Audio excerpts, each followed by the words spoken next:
Good morning, everyone. And Shavua Tov, Good Tavach. We are in Mishna Yeschala, Perek Aleph, Chapter 1, Mishna Gimel, Mishna 3.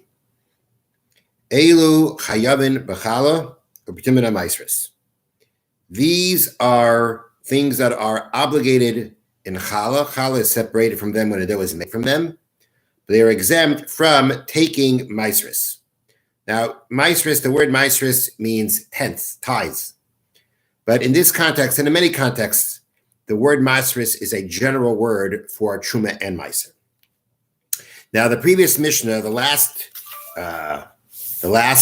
phrase of the previous Mishnah was that when we talk about the 5 grains, that they are both going to be liable in Chala. That all these 5 grains can simultaneously have the obligation of Chala and Maisris.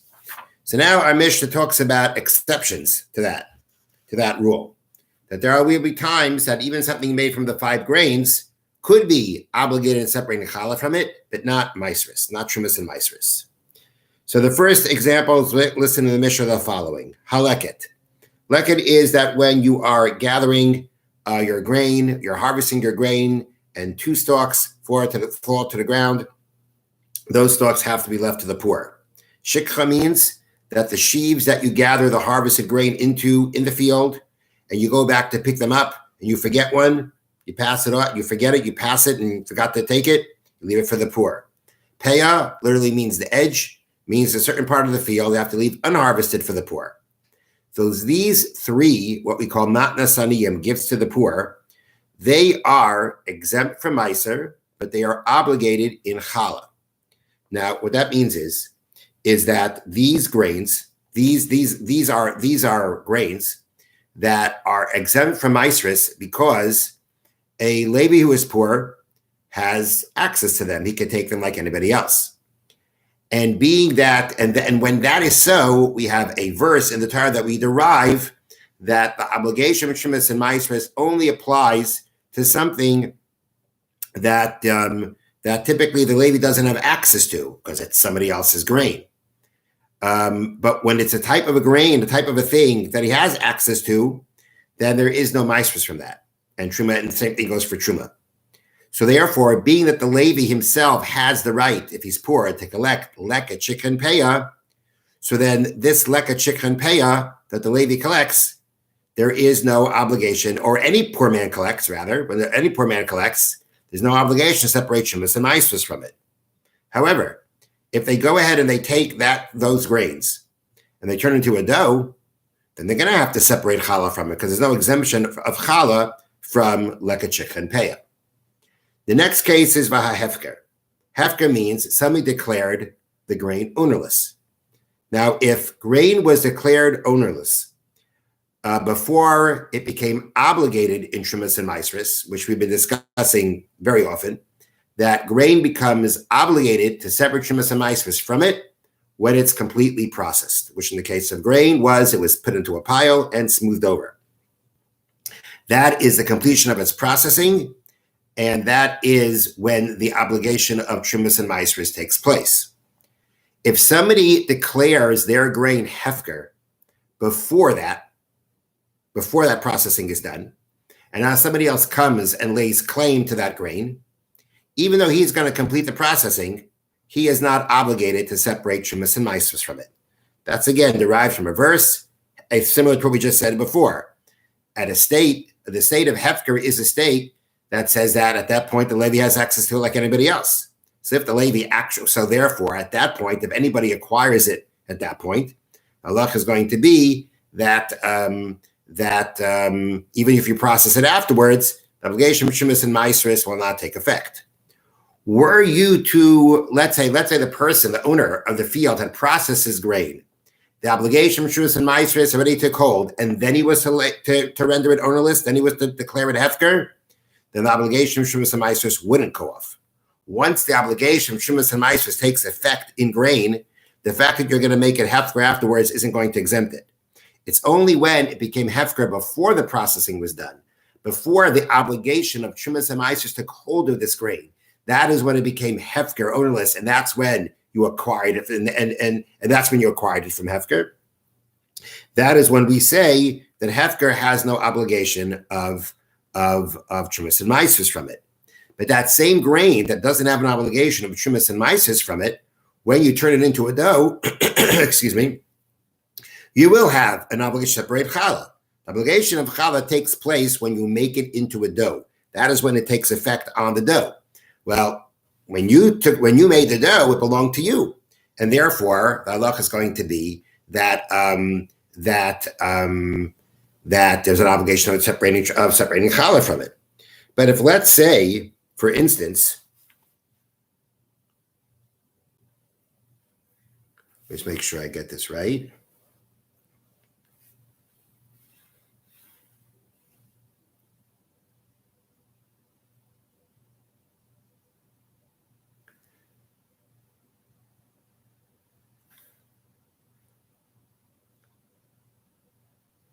Okay. Here. However, they are subject to challah only if someone acquired the grain before it was made into dough, which is when the challah obligation takes effect. If the dough was ownerless at the time that it was needed, it is not subject to the obligation of challah. Meaning, if, let's say, so again, our whole case is it's ownerless when the obligation of Trumas and Maisis took effect. So therefore, it never takes effect, even after somebody acquires it and processes it. And the point is that it's not ownerless when it became a dough. And therefore, there's no exemption for challah. But the halacha is, though, that if, let's say, when the dough was made, it was ownerless, meaning, let's say no one acquired it. I mean, that's the way I'm understanding it. Let's say you have this grain. It was made hefker, and no one acquired it. And somebody took it and turned it into a dough. But he never had intention to acquire it. He never wanted to acquire it. So that means when it was turned into a dough and the obligation took place, at that point, it was ownerless. Then it would actually be exempt from a challah too. It's not like there is no exemption of hefker from challah. It's possible to have that. The point of the Mishnah is that when it becomes exempt from Trumas and Maisis, it'll still be obligated in challah. But it's possible that it's possible to have an ownerless dough, and it won't be obligated in challah. I think a more simple case would be if, let's say, the owner. Well, again, it would have to still be that when the dough was made, it was ownerless, which means nobody wanted to acquire it then. If already the dough was made and the obligation of challah took hold, and then you said it's hefker, it's no different than the grain that already was processed and became obligated. Hefker is not going to render that, exempt. But the point is that if you were to have an ownerless dough, meaning when it was made into a dough, it was still ownerless, then it would be exempt also. Our point of the Mishnah is you could have a situation where it becomes exempt from Trumas and Maisis because at the processing point it was already ownerless. That's what it was. It was ownerless at that point, but you could still have the obligation for challah because by the time the dough came around, it wasn't ownerless anymore. All right. So those are the first four examples of where we have an exemption from Trumas and Maisis, but not an exemption from challah. Okay. The next case, u'maiser rishon shenitla trumasai. The next example is maiser rishon, the first maiser that goes to the Levi, that its truma was taken. Now, this is a little bit of a complicated case. Just to quickly review, when a person has grain, the first thing to separate, new grain, the first thing to separate is truma for the Kohen. Then you separate from the remainder a tenth for the Levi. After that, from the remainder, you separate a tenth either for Maiser Sheni or for Maiser Ani for the poor, depending on which year of the Shemitah cycle it is. That is the way you're supposed to do it. And as we said before, that obligation for all these things only takes place once it's processed. The case of the Mishnah is like this.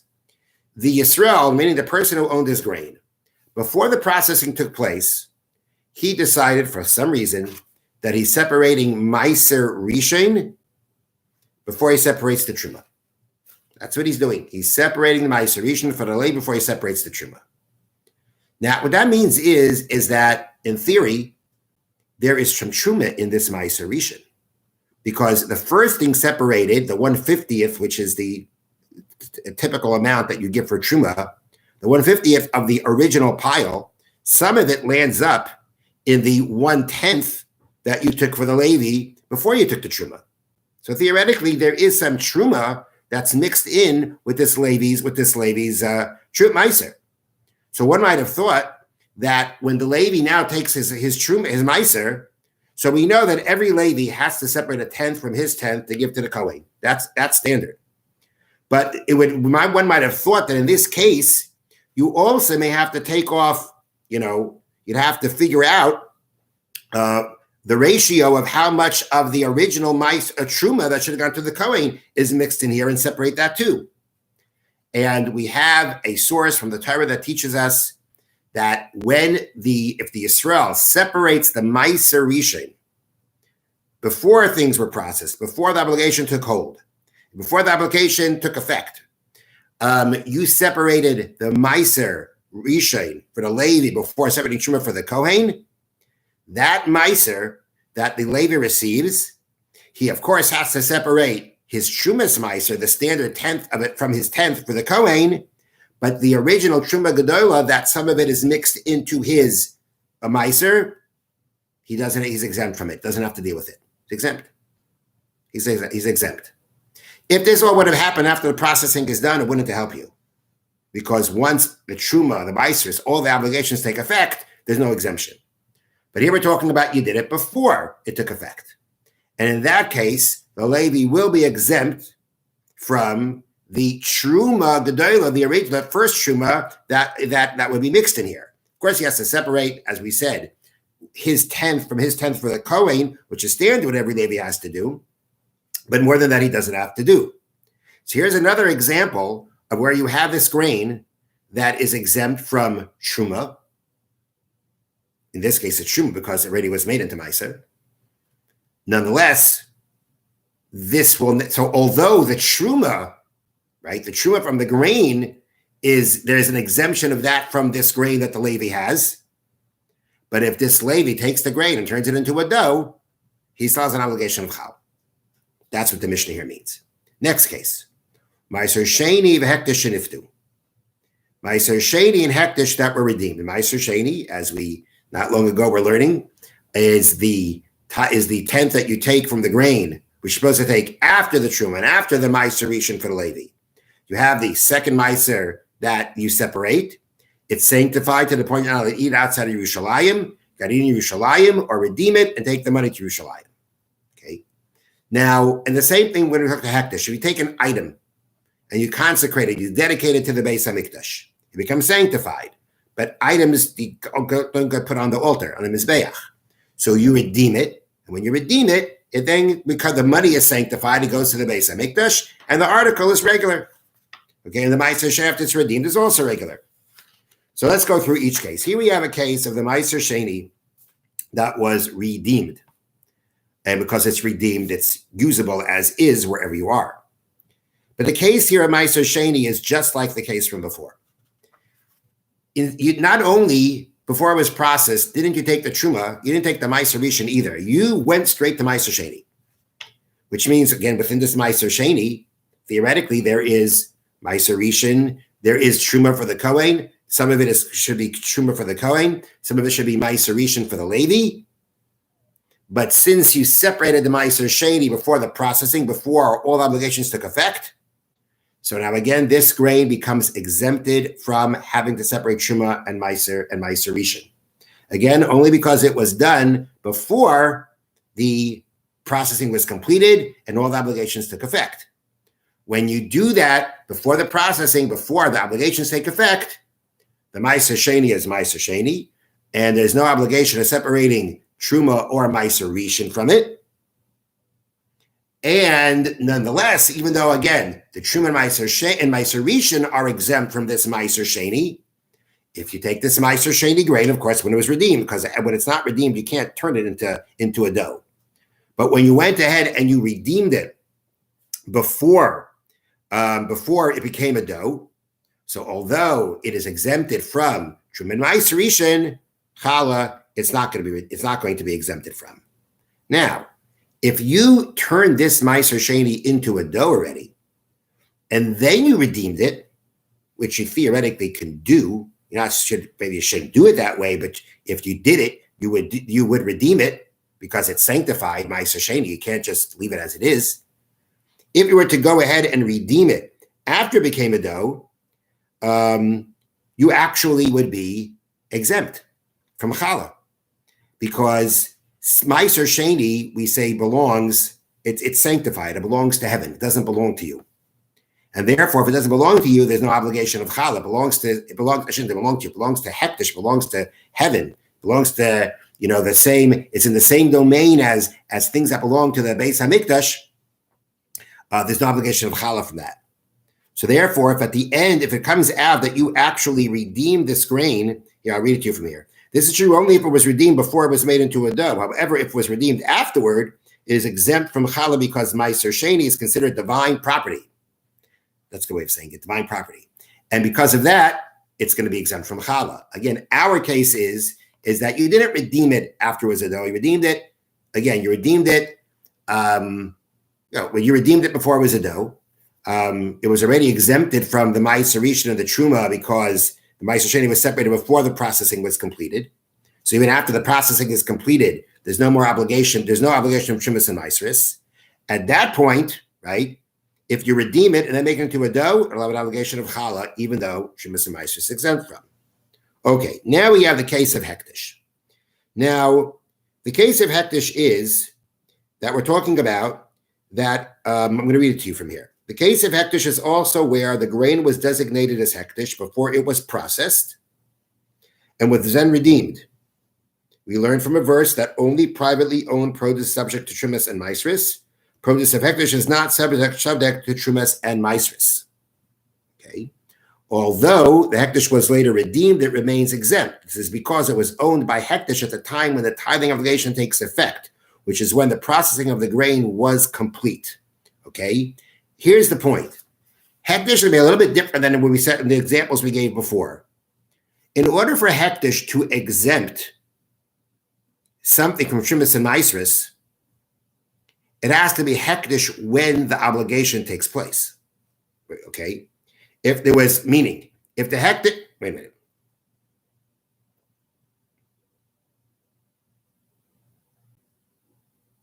Right. It's talking about where it was made hektish. Yeah. It was made hektish before the processing. Hektish before the processing. And by the time it was processed, it remained hektish. And then you redeemed it. So being that at the time of processing, being that at the time when the obligation of the grain should have taken effect, it was hektish. So it's not privately owned, it's divinely owned. So the obligation never took place then, and after it's redeemed, it's not going to take place then either. In the cases before, for instance, by hefker, right? The point is that it was made hefker, or it was the Ma'aser Sheni. Let's go back to Ma'aser Sheni. The Ma'aser Sheni was separated before the processing, and therefore, if that the exemptions of Trumas and Ma'aseris take place right then and there, and therefore, when the processing is completed, it's not going to take effect anymore. And then once it's redeemed before the dough, they'll be obligated in challah. Hektish, were it to be redeemed before the processing was done, would not exempt it. It would not exempt it because at the time of the processing, I'm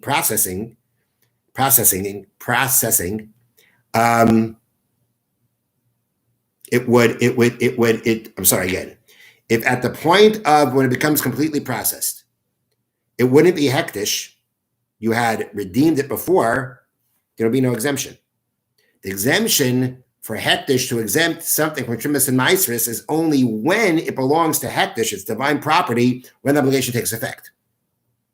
So therefore, when we're talking about hektish that was redeemed, is exempt from Trumas and Ma'aseris, but obligated in challah, we have to be talking about, where, of course, you are makdish before the processing. If you're makdish after the processing, you make it sanctified after the processing, and all the obligations take effect, hektish is not going to knock off the obligations. But you made it hektish, you sanctified it for the Beis HaMikdash before the processing was completed. And when the process is completed, it still belongs to Hektish. So at the point when the obligations take effect, it belongs to Hektish, the obligations never take effect. And even after you redeem it and the sanctity goes off, it still doesn't take effect. Now, as long as that redeeming took place before the dough was made, you'll have an obligation of challah, even though there's an obligation of shemis and maasros here. If you redeemed it after it became a dough, then again, it's not going to help. That's not going to exempt you from the challah then. If when it was a dough, wait a minute. I'm sorry. If it was hektish, even when it became a dough, then it would also be exempt from challah. I'm sorry. If you redeem it before it's made into a dough, so although it's exempt from shemis and maasros, it'll still be obligated in hektish. Because it was redeemed, by the time when it became a dough, it wasn't hektish anymore, it was redeemed. But if you were to make it into a dough, that means that the dough belonged to hektish, and then you redeemed it, then there'll be no obligation for challah. Because at the time when the obligation for challah took effect, it belonged to hektish, and hektish has no obligation, there's no obligation of challah from hektish either. Okay. Next. Utavua shloi havia shlish. Grain that did not yet grow a third of its full growth. Didn't grow up to a third of its full growth. That is grain that is exempt from shemis and maasros, but obligated in challah. It's exempted in shemis and maasros because we have a source from the Torah to learn that only a grain that were it to be replanted would be able to grow. That's the kind of grain that there's an obligation of shemis and maasros from. Grain that only grew a third of its full growth, if you replant it, it will not grow. Nothing will grow from it. So therefore, there's no obligation of shemis and maasros. But there's no such an exemption regarding challah. Rebbe Lezer says, Tfuah shlehavia shlish p'tura min challah. Rebbe Lezer says the same grain that didn't yet grow a third of its full growth that you said is exempt from shemis and maasros is exempt from challah also. Rebbe Lezer has a source by which he compares the challah to the truma, and therefore the same way we say by the truma it would be exempt, so too by challah would be exempt.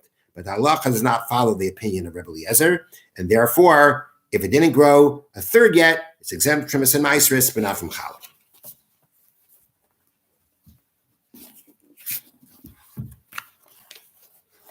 Okay. Continue with the laws of Lashon Harah from the Chavetz Chaim, Klal Ches, chapter 8, Sif Vav, paragraph 6. V'davkim shama mehem, paragraph Hey, 5. The whole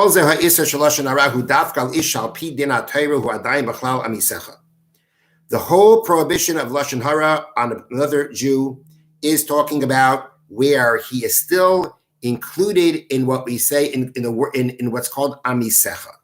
Amisecha is another word that we use for your friend or for your fellow Jew. And that word amisecha, it says, you shall surely rebuke your amisecha, your friend.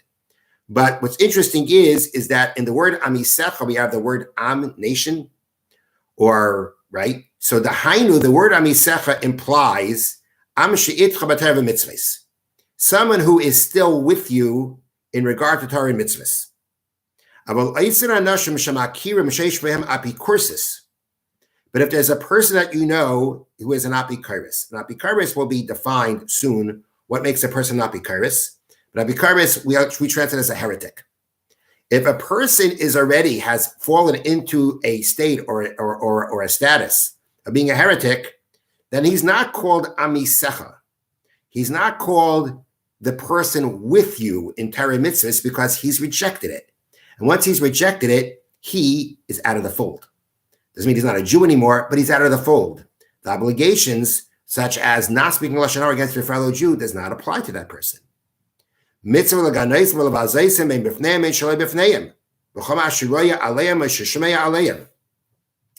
the end of the day, such a person, there is no obligation to show him any respect. You can disrespect him in front of his face, and you can judge and you can deal with him unfavorably based on anything that you hear about him. When it comes to not causing someone pain, that is referring to it says don't cause affliction a man to his amisai, to his friend. The prohibition of Lashon Harah is do not go around as a talebearer amongst your people. They're not included in these mitzvahs because they are not acting like your nation. It takes them completely out of the fold. Not every person who sins is out of the fold, but a person who comes to the point of being an apikaris, being a heretic, is out of the fold. Doesn't mean, again, doesn't mean you can kill him. That you can't do. But these other obligations about how we treat him or how we speak about him don't apply. David Melech said, those who hate you, God, those who despise you, I despise, and those who rise up against you, I will quarrel with them. Apikaris nikra. So how does one chas v'shalom become an apikaris? Nikra ha'kofer ba'Torah v'nevuah miYisrael. He denies the validity of Torah and of prophecy. If he says that Torah isn't from heaven, if he says Torah doesn't apply anymore, and he knows what he's doing, this is an important factor. He knows what he's doing. If a person has no idea, they've never been informed, they grew up without any kind of information or knowledge, they're not an apikaris. They're not necessarily an apikaris. They're not. We don't consider them an apikaris. But if a person knew better, the person had the background, the person knows exactly what he is denying, then that person becomes an apikaris. That person becomes the heretic that we say is out of the fold from the point of our obligations to a fellow Jew. Whether he denies the written law, the 5 books of the Torah, the Tanakh, and whether he denies the validity of the oral law, the things that we have in the Mishnah. Let's say you have a person who goes so far as to say, I believe in everything. Everything in the Torah is from heaven, just one verse now. Or the derivations that we use to derive things from the Torah, which the Torah, the oral law tells us that we have certain processes that we use in order to derive things from the Torah. And this person says, even on one of those derivations, it's not true, it's not valid. It's not true, it's not valid. That's not true, it doesn't work. That doesn't come from heaven, that was just made up. That would make a person to not be apikaris and heretic. And therefore, that's the kind of person who we don't have responsibilities to him anymore. And therefore, regarding Lashon Harah about such a person, there is no prohibition of Lashon Harah. Tomorrow we'll continue on this subject in the next paragraph. Have a wonderful day.